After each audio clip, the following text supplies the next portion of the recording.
Hi, today we are going to see how to use Google Drive for sharing files. First open your browser, then search for drive.google.com.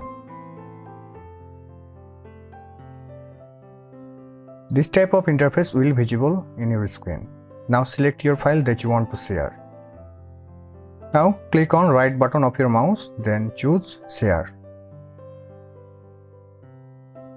You can share your file by email. If you want to share your file by email, provide your email here, and I'm gonna show you a demo.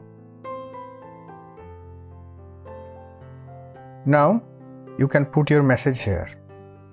After putting your message, you can click on send. The file will be sent.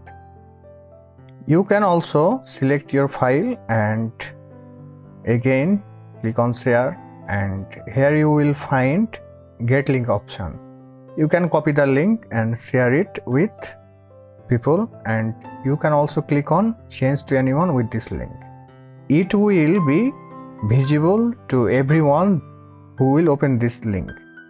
Here you can change the permission of viewer, commenter or editor. And if you copy this link and share with anyone, they will see your file. This is how you can use Google Drive for sharing files.